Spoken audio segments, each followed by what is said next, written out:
As part of his commitment to promote risk management in Nigeria, Conrad Clark and his partners hosted the 6th edition of the Nigeria Risk Summit and Awards. The event, which focused on the theme, Tech in Risk Governance and Leadership, brought together industry stakeholders and business leaders in the country.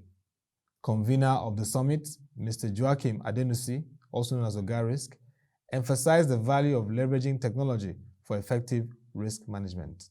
There's something about human being. The day we stop thinking and using this brain, that same day you start dying. And I've seen a lot of people walking around with degrees, but here is just far from the reality of what they have on paper. And so, for us, we themed this year, Tech in Risk Leadership and Governance. Why is it important? We find out that we're living in a society where madness is normalized and crazy stuff is normal. I know most of you drive here in Lagos, and it's a common sight now to see the Okada man facing you, and it's normalized. So we have degenerated to the place where the thing that should not be now the norm. But on the other hand, some of you must have traveled here using Bolt. 6 years ago, I must say 6 to 5 years ago, 4 years ago, I'm not sure whether Bolt was as popular as what we have now. And you can share the Bolt, you can track your movement with your loved ones. So while we see the continuous decadence of madness, equally, we're experiencing emergence of some brilliance there. And the question is this: is there a place for tech to force us to the place of ownership, responsibility, accountability? Most offices of most departments, people go to work sometimes sitting doing nothing, and there's no one challenging them. You cannot track their output. You cannot trace their measurement. For private sector organizations, I think we try. I say we try because we have performance processes, you set objectives. But in other sectors, which we all know, people go to work, they just sit all day. And this chaos is continuous. We have this continuous chaos going on. We're unable to move from one crisis to another crisis. We're just walking from crisis to crisis. The problem with crisis is this: by the time you get into crisis mode, it is too late to do risk management. And I'm going to say this to everybody here. If you're a businessman here, or you're running an organization, and you still think doing risk is a joke or is a compliance, I'm going to predict two things. Either in the next few years, you succeed, or you go into extinction, they won't remember you again. And that's a fact. And I'm not saying bad thing. Because the level of uncertainties and the level of crisis we're facing requires every exec, every organization now to have the skill set to be able to respond and handle these uncertainties well. So how can we move from crisis to a place where we have an understanding of and preempt possible disaster or threats, and equally preempt opportunities that will translate our country and our business to something massive? And that's what we're here to talk about. The co-chair of the summit and MDC of FITC, Mrs. Chizor Malize, in her address, asserted that technology enables transparency, accountability, and effective risk management. Technology helps us to drive transparency. The moment that you are able to gather data, store data, retrieve data through technology, you find that there is extensive and deliberate effort in ensuring accuracy. And so today, decisions about people are made by algorithm systems leveraging big data. Whether it's election, whether it's voting process, whether it's census, whether it's decision-making around population, even if it is planning for infrastructure development or planning for citizenship well-being. Data has been maximized today to bring all of this, to bring accuracy and success to these processes. Second, Big data, big challenges, big risk. I'd like to touch on the fact that we live in an age where technology drives so much, but we also understand that technology enables data, data consolidation, data accuracy, data retrieval, and data usage. So on one hand, it is supposed to provide information, and on the other hand, it is supposed to aid decision making. And so technology fosters accuracy with regards to data, and on the basis of that, there is limits in risk, and that's because there is information available to people much more than ever before. Scholars, experts, and business leaders in separate presentations and 2 panel sessions explore the dynamics of how technology will shape economic development, productivity, and risk management. The whole essence of reforms and regulations started with the concept of disruption. Technology disruption, started way back, starting from the Industrial Revolution. If we go that way back, and of course, going to the advent of the internet, and then of course mobile communication, and you find out that what does happen with every technological disruption is a change in process and the change the way we do things, be it commerce or even risk management, as which is the common knowledge area for the people seated here.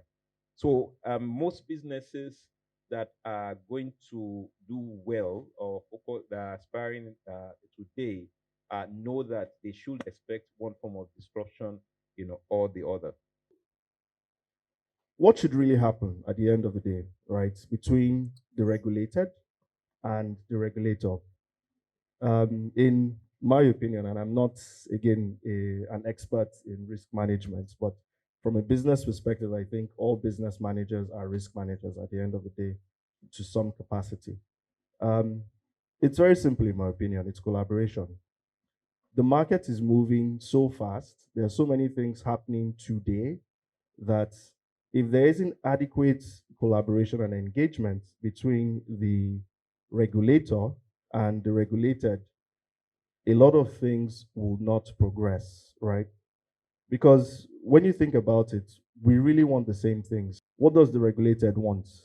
They want access to competitive information, right? They want access to the market. They want to be able to go out there and say, this is who I am. I'm the best bricklayer in this area.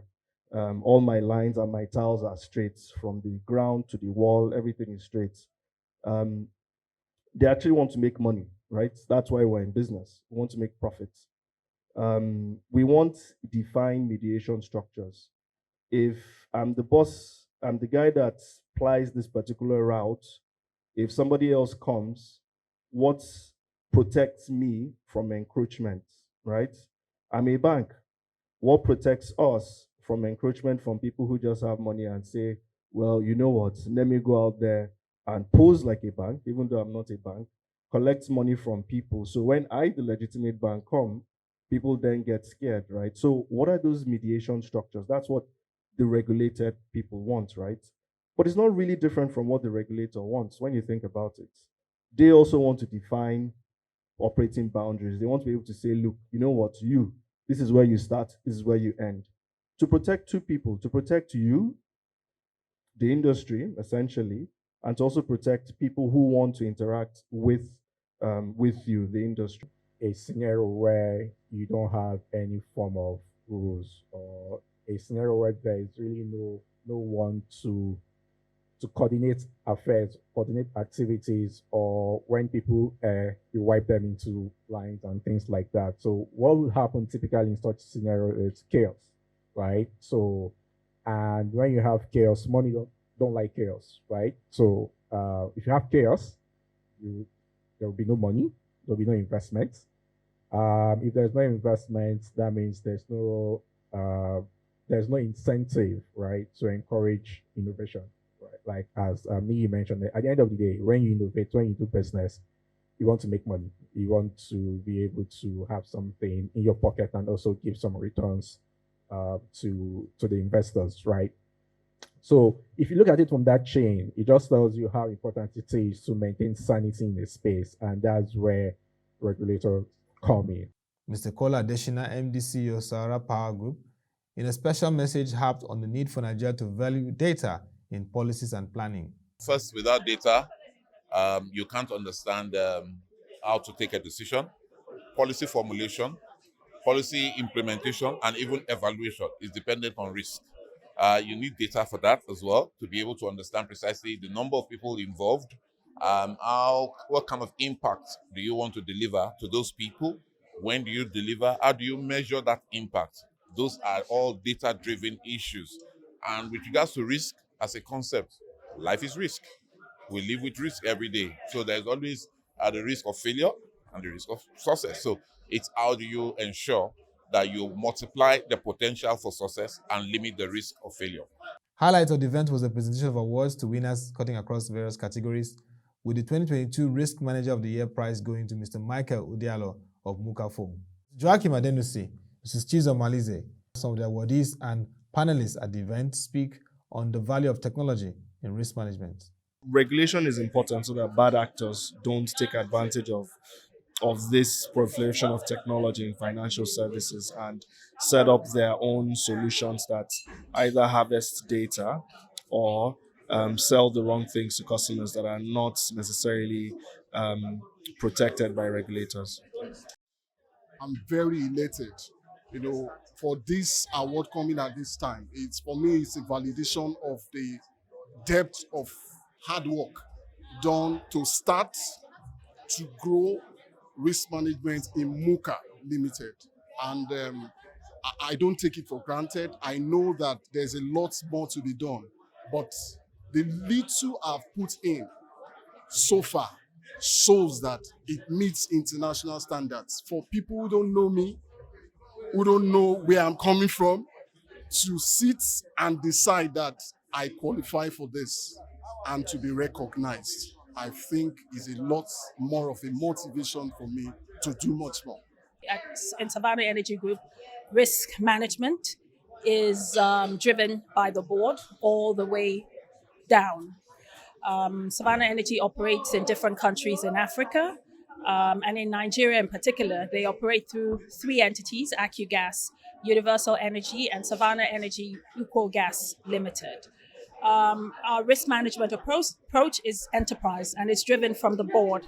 That's the PLC board all the way, and cascaded all the way down. So ideally, risk management is not a single effort, but a collaborative effort. And that is how we drive our risk management, because we believe that, everybody needs to be in it together so that we can win. Everybody has a responsibility of managing risk, identifying risk, managing it, escalating it, ensuring that the risk treatment plans are, applied across board. And that is what drives the effective management. Communication is very key, and basically that's our enterprise approach towards risk management. I see risk as a subject of light. It brings light into darkness. It enables us to stop us from the cycle of crisis to crisis. We could preempt opportunity. We could preempt threats. And by doing so, we can predict to a large extent our own future by intentionally doing things that will benefit even some of us, it will benefit the children and generation to come. So Conrad Clark is here to inspire businesses, to ensure that businesses are not dying, not collapsing. Risk Award is a leadership summit here to put thoughts and knowledge to leaders and C-suite, but to give them capacity so that they can sustain their business over a long period of time. Sustainability is our passion, continuity is our passion, and protection of assets and safeguarding capital is our passion. So basically, technology has changed the way that we live our lives, and businesses and organizations have also aligned to that by leveraging technology, embracing technology, investing in technology to do things smarter and more efficiently. And so as professionals, we must also consistently told that whether as organization, we must invest in digitalization so that we can optimize the opportunities that it creates for us to be more efficient in the things that we do. It also helps us with processes, it helps us with innovation, it helps us to delete all the cumbersome processes that can be very tiring and inefficient. And so digitalization has also helped organizations to look through new ways for innovation. And of course, we know what innovation does. It helps every single person optimize opportunities, whether as a business or as professionals, to insist consistently, do more and be more efficient and be more productive. With the advent of the fourth industrial revolution driven by digital technology, risk management remains a leveler for the stability of businesses, organizations, and even governments. It is therefore instructive for policymakers and business leaders to explore better ways of investing in technology and risk management.